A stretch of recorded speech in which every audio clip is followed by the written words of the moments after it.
تمام تعریفیں، حمد و ثنا اللہ تعالیٰ جل مجدہ الکریم کے لیے۔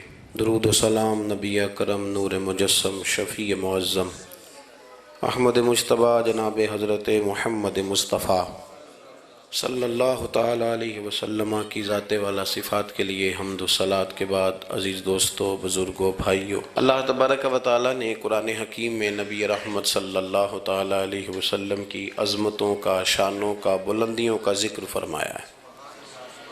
امت مسلمہ نے اور امت کے مفسرین نے، علماء نے نبی پاک صلی اللہ تعالیٰ علیہ وسلم کی ہر عظمت پر، سید عالم صلی اللہ تعالیٰ علیہ وسلم کو عطا کی گئی ہر شان پر تفصیل سے کلام فرمایا۔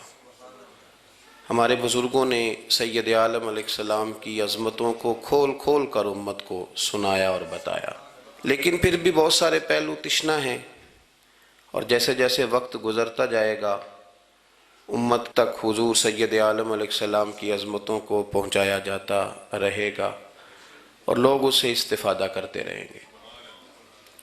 قرآن مجید میں اللہ تعالیٰ نے ارشاد فرمایا کہ یا ایھا النبی انا ارسلناک شاہدا ومبشرا ونذیرا، اے محبوب علیہ السلام، بے شک ہم نے آپ کو گواہ بنا کے بھیجا ہے، خوشخبری دینے والا بنا کے بھیجا ہے، اور ڈر سنانے والا بنا کے بھیجا۔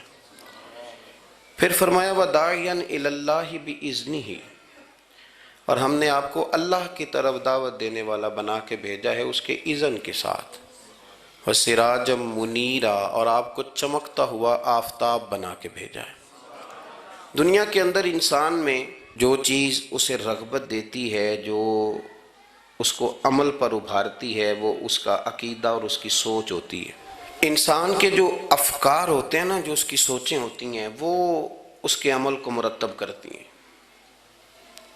انسان کا جس طرح کا نظریہ ہوتا ہے، پھر وہ زندگی میں عمل بھی اسی طرح کے کرتا ہے، لوگوں کے بیچ رہ کے وہ وقت بھی اسی طرح ہی گزارتا ہے۔ قریش مکہ اور حضور سید عالم صلی اللہ تعالیٰ علیہ وسلم سے جو پہلے کے لوگ تھے، ان کے افکار بہت ساری خرابیوں کا شکار ہو گئے تھے، فکری کمزوریاں پیدا ہو گئی تھیں، مختلف قسم کی اوہام پرستی کا وہ شکار تھے، توہمات میں الجھ گئے تھے۔ حج کا موقع آیا ہے تو اب انہوں نے قبولیت کا یہ نظریہ گھڑ لیا ہے کہ ننگے ہو کے معاذ اللہ طواف کریں گے بیت اللہ کا۔ قربانی کا موقع آیا ہے تو جانوروں کا خون دیواروں کے ساتھ لگائیں گے خانہ کعبہ کی۔ اور قرآن حکیم ہمیں یہ بھی بتلاتا ہے کہ جب حج کر کے لوٹتے ہیں تو اب دروازوں سے نہیں گزرنا، اب ہم نے کوئی اور رستے پھلانگ کے گھروں میں آنا ہے، اس لیے کہ ہم نیک ہو کے آئیں۔ تو مختلف قسم کی توہمات انہوں نے گڑھ لی تھی، اللہ تبارک و تعالیٰ کی ذات کے بارے میں بھی، انبیاء کرام علیہ السلام کے بارے میں بھی۔ قرآن مجید ہمیں کہتا ہے کہ یہودیوں نے جناب عزیر علیہ السلام کو اللہ کا بیٹا کہا، عیسائیوں نے معاذ اللہ حضرت عیسیٰ علیہ السلام کو اللہ کا بیٹا کہا۔ تو افکار کے اندر جب انسان کے بہت زیادہ خرابیاں آ جاتی ہیں، یعنی ایک آدمی کا ذہن بن گیا نا سارے لوگ چور ہی ہیں، تو پھر کسی سے دوستی کرنا، کسی کے ساتھ چلنا، وقت گزارنا اس کے لیے دشوار ہی نہیں، محال بھی ہو جاتا ہے۔ اور اگر انسان محسوس کرنے لگتا ہے نا کہ یار نہیں، ایسا نہیں ہے، یہ میرے رسول کریم کی امت ہے، اور حضور علیہ السلام نے فرمایا میری امت کبھی گمراہی پر جمع نہیں ہوگی، تو امت میں خیر ہے، ہمیں خیر کو تلاش کرنا چاہیے۔ پھر انسان آہستہ آہستہ نرم ہونے لگتا ہے، لوگوں کو گنجائش دینے لگتا ہے، اور ان کی باتوں کو، ان کی کمزوریوں پر وہ استدلال کرتا ہے کہ یہاں کمزور پڑ گئے ہوں گے، یہاں یہ مسئلہ ہو گیا ہوگا۔ وہ کسی نے کہا تھا کہ جانے کس عمر میں جائے گی یہ عادت میری، روٹھنا اس سے تو اوروں سے الجھتے پھرنا۔ کئی دفعہ یوں بھی ہوتا ہے۔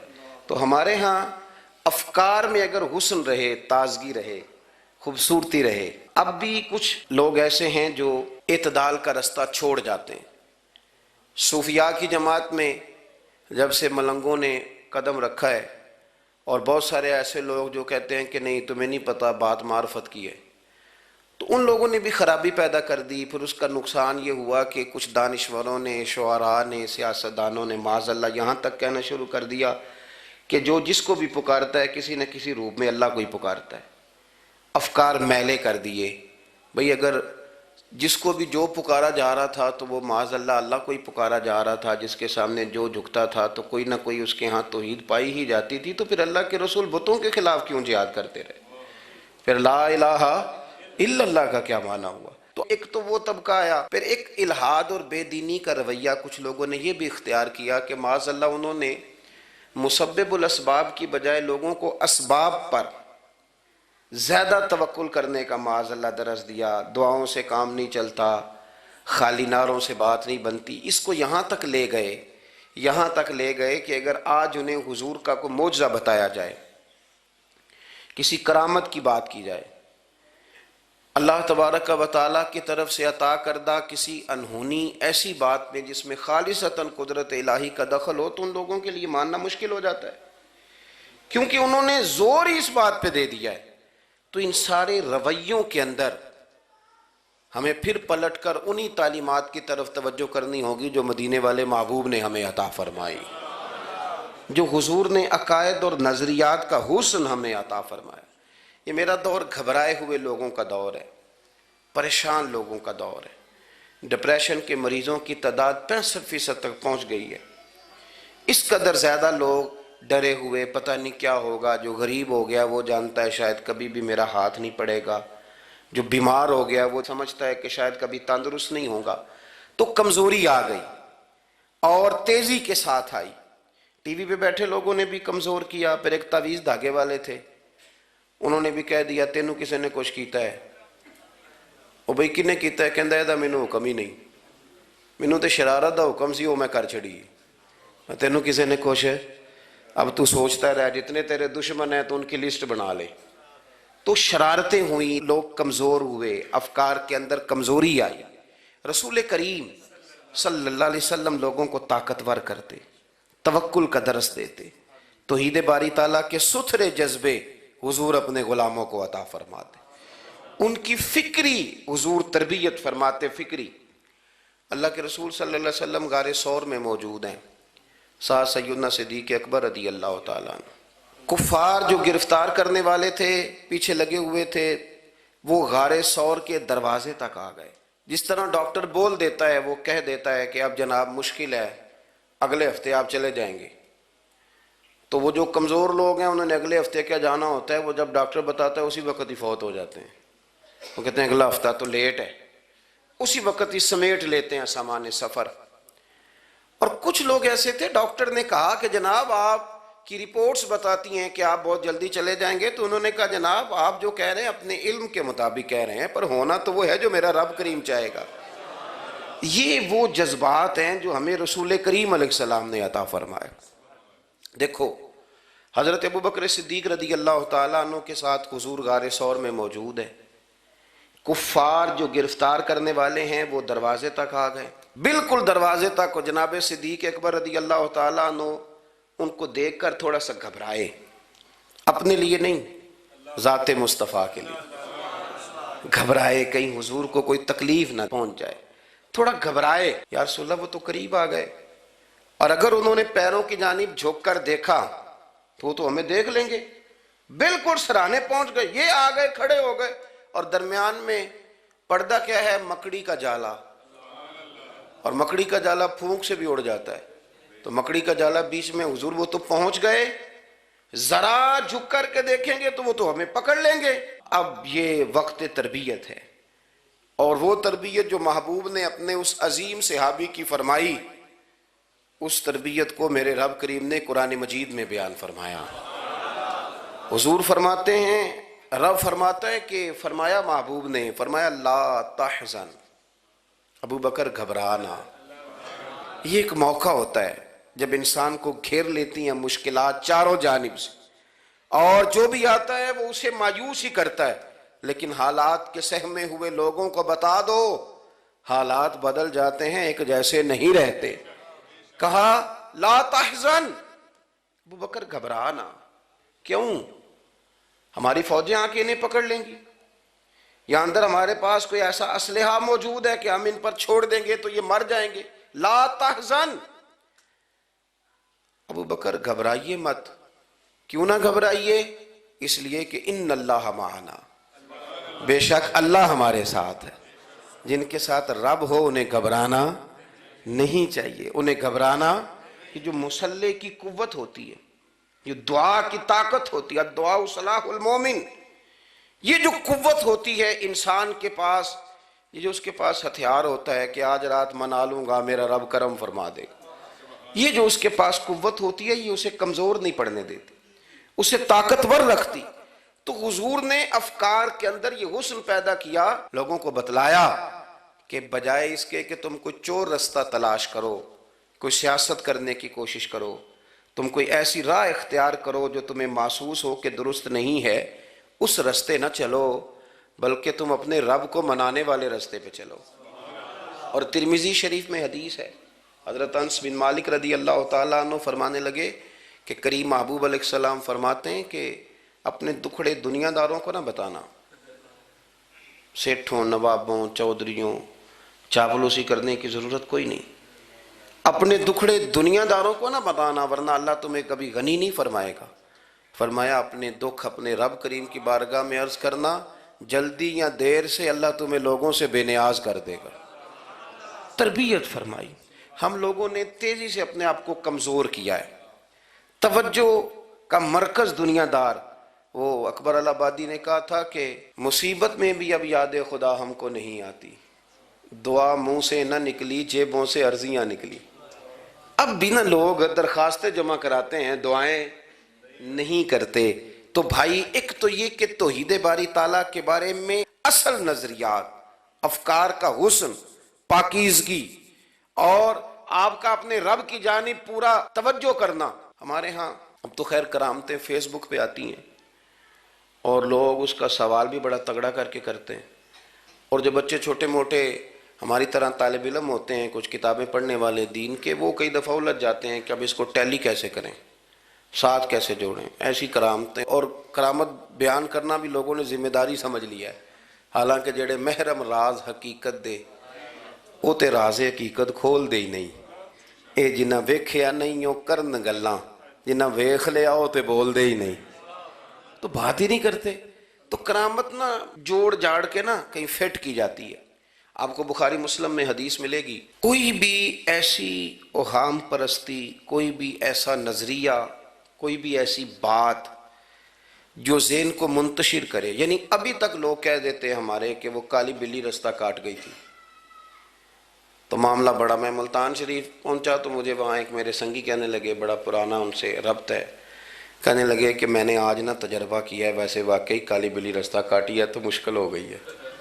میں نے انہیں کہا کہ آپ کا تجربہ سجدہ صاحب کا محتاج ہے، آپ کو دوبارہ سے تجربہ کرنا چاہیے. خدا کے بندے کالی بلی رستہ کاٹ جائے تو مشکل ہوتی ہے، تو میرا تو سارے رستے کئی کالی گاڑیاں رستہ کاٹ گئی، اب کیا کیا جائے. یہ کمزوری ہے، افکار میں کمزوری نہیں پیدا کریں، کچا پن نہ پیدا کریں، آپ مضبوطی لائیں. بخاری مسلم میں آپ کو حدیث ملے گی، سرور کائنات علیہ السلام کے صاحبزادے جناب ابراہیم علیہ السلام وصال فرما گئے، اور کیفیت یہ تھی کہ انہوں نے حضور کی مقدس گود میں آخری سانس لیا. داڑھی مبارک محبوب کی آنسوؤں سے بھر گئی. حضرت انس کہتے ہیں عرض کی یا رسول اللہ آپ بھی آنسو بہاتے ہیں؟ فرمایا میرا بیٹا گیا ہے تو آنسو نکل آئے ہیں، ورنہ میری زبان پہ وہی جاری ہے جس سے میرا رب راضی ہوتا ہے. اسی دن نہ، جس دن سرکار کے صاحبزادے کا وصال ہوا اسی دن سورج کو گرہن ہو گیا. کچھ لوگوں نے بات جوڑ دی، کہنے لگے کہ آج چونکہ حضور سید عالم علیہ السلام کے صاحبزادے کا وصال ہو گیا ہے تو آج دیکھو سورج کو بھی گرہن ہو گیا ہے. بات جوڑ دی. غم کی کیفیت تھی، سرکار کی مقدس داڑھی آنسوؤں سے بھری ہوئی تھی، حالات کا تقاضا اور اس کی سمت کچھ اور تھی. حضور نے جمعے کا انتظار نہیں فرمایا، فرمایا بلاؤ لوگوں کو مسجد میں. لوگ جمع ہو گئے اور صحابہ فرماتے ہیں ہمارے خیال میں یہ تھا کہ یہ موقع نہیں تھا. آج نہ جہاد کے لیے حکم آنا ہے، کس مقصد کے لیے حضور نے طلب فرمایا، لیکن جب ہم گئے اتنا ضروری کام ہے نظریات کا صاف ہونا کہ اللہ کے محبوب نے لوگوں کو اسی دن بلا کے فرمایا لوگوں سنو، سورج اور چاند کو جب گرہن لگے تو استغفار پڑھا کرو، تسبیحات کیا کرو، نوافل ادا کیا کرو، اللہ کے حضور حاضر ہوا کرو. فرمایا یہ سورج اور چاند کو جب گرہن لگے تو یہ اللہ کی نشانیوں میں سے نشانی ہوتا ہے، کسی بندے کے دنیا سے جانے کا اس کے ساتھ کوئی تعلق نہیں۔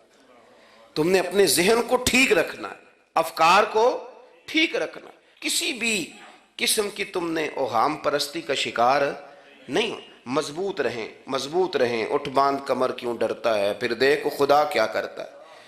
آپ مضبوط رہیں، جب مضبوط رہیں گے تو انشاءاللہ توانائی اللہ کی طرف سے عطا کر دی جائے۔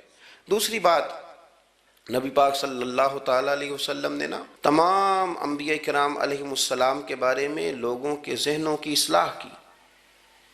آپ کبھی قرآن حکیم کا مطالعہ فرمائیں، احادیث مبارکہ کو پڑھیں تو میرے محبوب کریم کی شان یہ ہے کہ حضور نا انبیاء کی شانیں بیان کرتے ہیں۔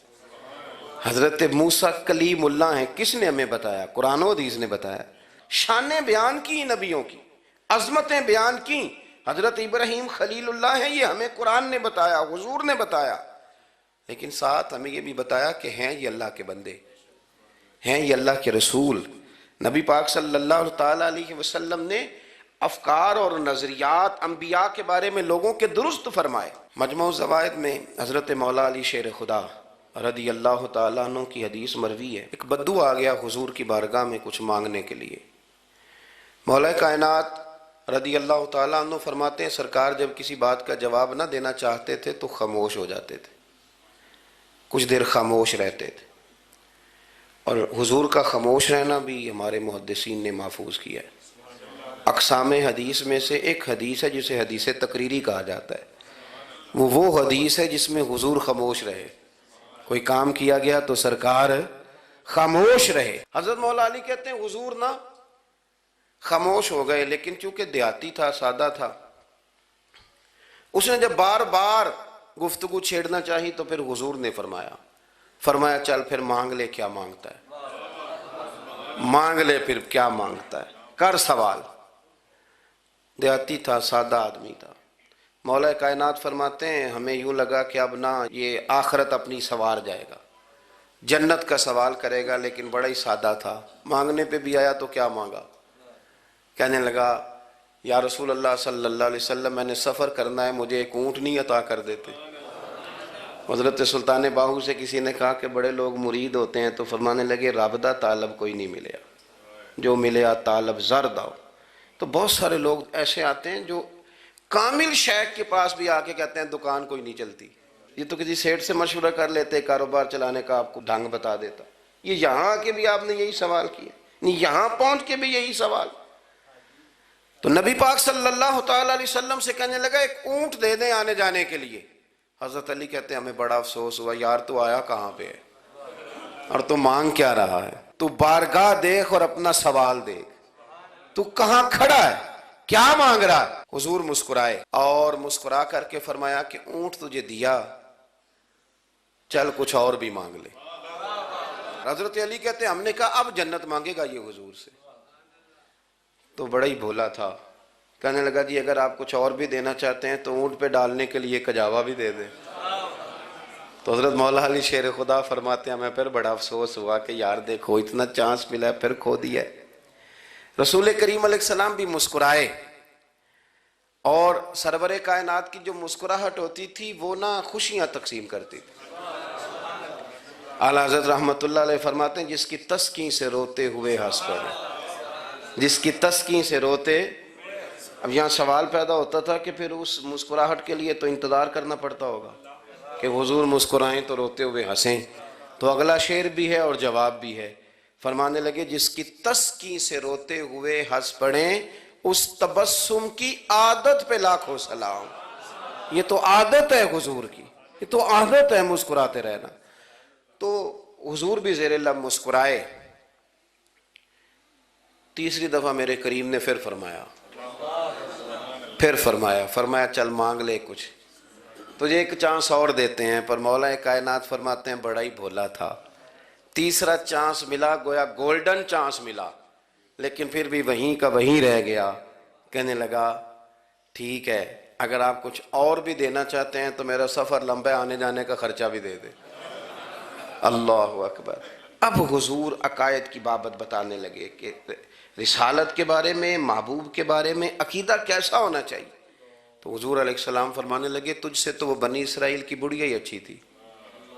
یا رسول اللہ صلی اللہ علیہ وسلم کون سی؟ تو حضور فرمانے لگے جناب موسیٰ علیہ السلام کو حکم ہوا ہجرت کریں، تو آپ جانے لگے، تو پھر ارشاد خداوندی ہوا کہ جہاں حضرت یوسف علیہ السلام مدفون ہے، آپ کا مزار پر انوار ہے، اگر آپ کو جانا ہے تو پھر ان کے تابوت کو بھی آپ نکال کر کے ساتھ لے جائیں۔ حضرت سیدنا موسیٰ علیہ السلام نے لوگوں سے پوچھا تمہیں پتہ ہے جناب یوسف کا مزار کہاں ہے؟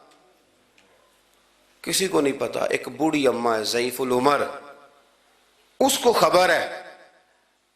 حضرت موسیٰ علیہ السلام نے اس سے کہا اماں تو بتائے گی کہ حضرت یوسف کا مزار کہاں ہے؟ تو کہنے لگی بتاؤں گی پر مفت نہیں بتاؤں گی۔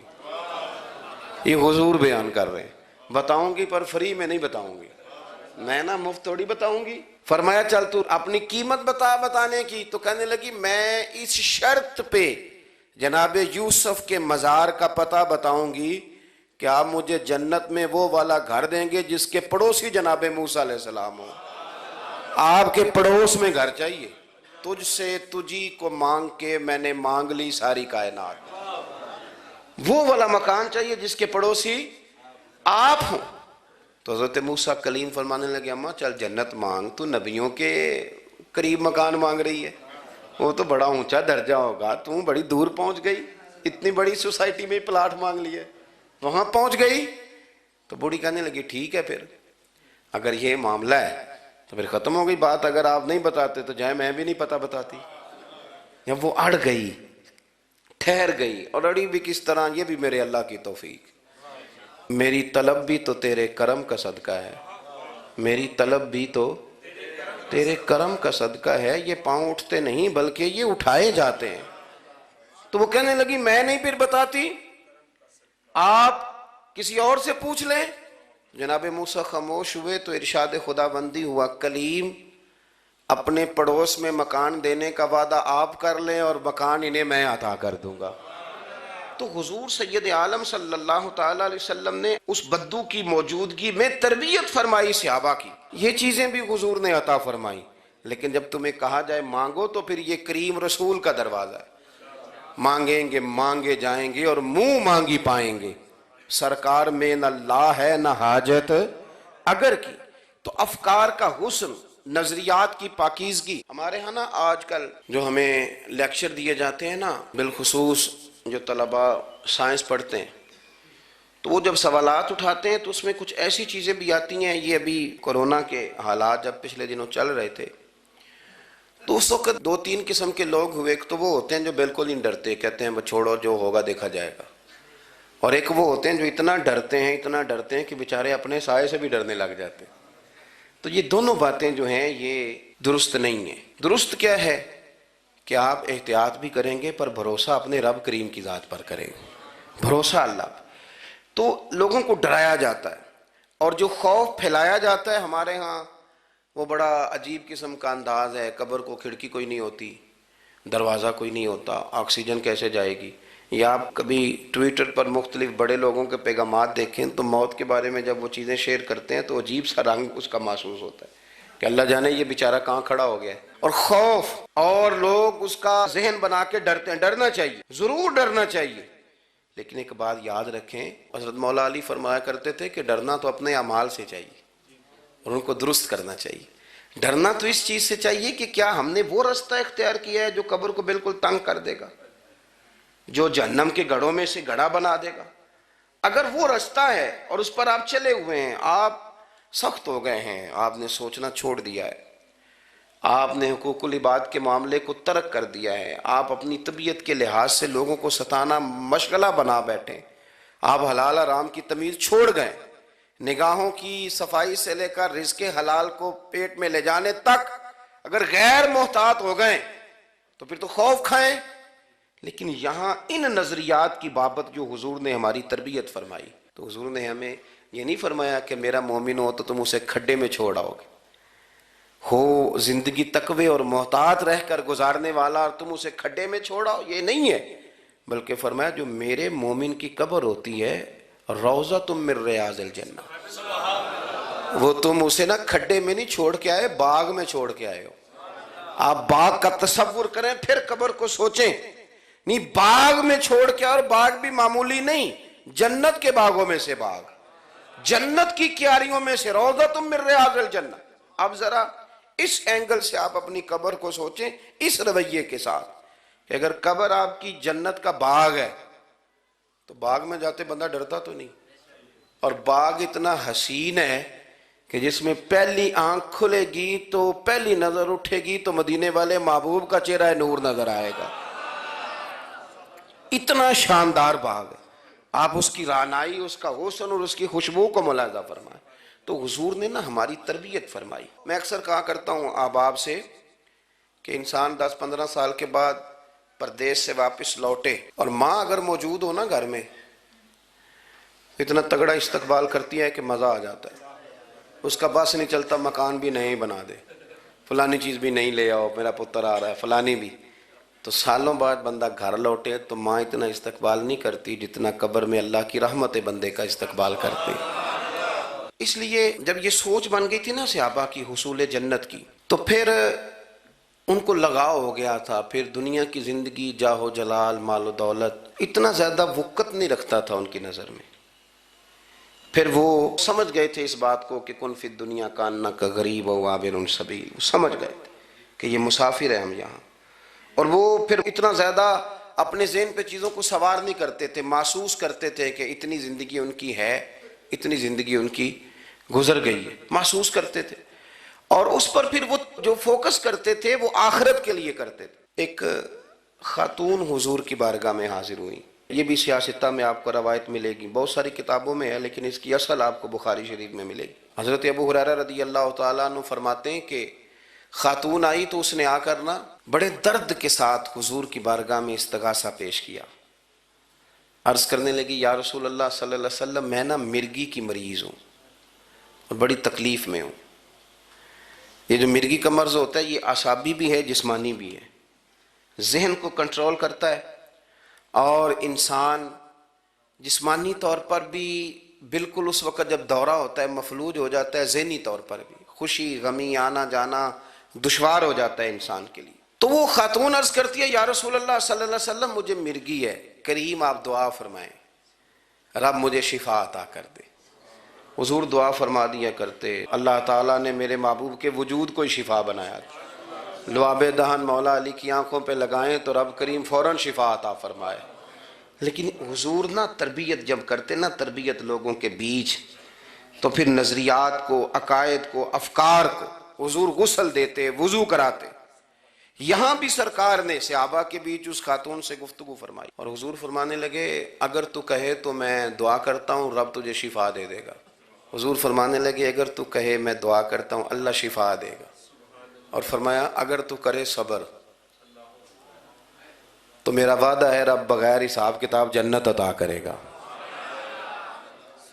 اب یہ سوچ ہے، یعنی ہمیں جب چانس ملتا ہے دنیا اور آخرت میں چیزوں کو عکس کرنے کا تو آپ نظر دوڑا لیں دائیں بائیں کہ لوگوں نے توجہات کہاں اپنی مرکوز کی ہوئی. حضور نے فرمایا اگر تو کہے تو رب کریم ہے وہ شفا دے گا، میں دعا کروں گا. اور اگر تو صبر کرے، مانا کیا کہ اگر تو مرگی کے ساتھ ہی گزارا کرے، اس کے ساتھ ہی وقت بتائے تو پھر رب تجھے جنت دے گا. یہ سمجھ لیں بات، اس پر غور کریں. وہ جو بیماری کو رحمت کہا گیا تو یہاں اس کا عملی مظاہرہ ہونے جا رہا ہے. حضور فرمانے لگے گر تو صبر کرے تو رب جنت دے گا. صحابہ کہتے ہیں اس بوڑھی نے 1 منٹ نہیں لگایا سوچنے کے لیے، فوراً عرض کرنے لگی. گویا عرض کرتی ہے حضور تھوڑی سی تو زندگی ہے، میں مرگی کے ساتھ ہی گزارا کر لوں گی، آپ دعا کریں رب مجھے جنت عطا کر دے، ہاں میرے لیے جنت کی دعا کر دیں. تو صحابہ فرماتے ہیں حضور نے دعا کر دی، گویا وعدہ ہو گیا جنت کا. وہ عرض کرتی ہے یا رسول اللہ صلی اللہ علیہ وسلم جب مرگی ہوتی ہے تو میرے وجود سے کپڑا ہٹ جاتا ہے، ستر کا مسئلہ بنتا ہے، اس کے لیے آپ ضرور اللہ کے حضور عرض کریں. تو سرکار نے دعا کر دی. صحابہ فرماتے ہیں کہ وہ دیر تک موجود رہیں، دیر تک. حضرت عثمان غنی کے زمانہ مبارکہ تھا، وہ بوڑھی موجود رہیں. جب بھی انہیں مرگی ہوتی تھی کپڑا اپنی جگہ پہ موجود رہتا تھا. اور جب ہم سے کوئی کسی جنتی کو دیکھنے کا سوال کرتا تھا تو ہم کہتے تھے اس بوڑھی کو دیکھ لو، اسے دنیا میں ہی حضور نے جنت کی بشارت عطا فرما. تو جو سمجھنے کی بات ہے وہ یہ ہے توحید، رسالت، قبر، حشر، اس کے بارے میں اپنے نظریات کو صاف ستھرا رکھیں۔ وقت تیزی سے بیت رہا ہے، وقت جو اپنی اس کی سپیڈ ہے اس کے ساتھ وہ گزر رہا، قریب ہوتے جا رہے ہیں لوگ قبر کے، آخرت کے۔ کرنے کا کام یہ ہے کہ ہمارے نظریات وہ ہوں جو ہمیں رسول کریم نے عطا فرمائے۔ حضرت فاروق اعظم رضی اللہ تعالیٰ عنہ جیسے دلیر آدمی حضور کے مقدس وجود پر موٹے بان کی چارپائی کے نشان دے کے جب روئے ہیں تو حضور نے وہاں بھی تربیت فرمائی ہے۔ فرمایا عمر کیا تم پسند نہیں کرتے کہ اللہ آخرت کی ساری شانیں ہمیں ہی عطا کرے، اور دنیا میں ہم تھوڑی سی مشکل دیکھ لیں تو ان چیزوں کو ہم نے سمجھنا ہے۔ یہ چیزیں ہمیں جینے میں آسانی پیدا کریں گی، ہمارے لیے مددگار ثابت ہوں گی، ہمارے افکار کو یہ تازہ رکھیں گے۔ پھر بہت زیادہ الجھاؤ، بہت زیادہ پریشان ہونا، بہت زیادہ ڈپریشن کا شکار ہونا، بہت زیادہ ہمارا دنیاوی معاملات کے اندر تفکر کرنا، یہ ہمیں کمزور نہیں کرے گا بلکہ ہم توانا رہیں گے۔ اللہ کے حضور دعا ہے مالک کریم کہی ہوئی باتوں کو قبولیت کا درجہ عطا فرمائے۔ دوران گفتگو جام بھول گئے، اللہ ہمارے ساتھ درگزر والا معاملہ فرمائے۔ آخر دعوانا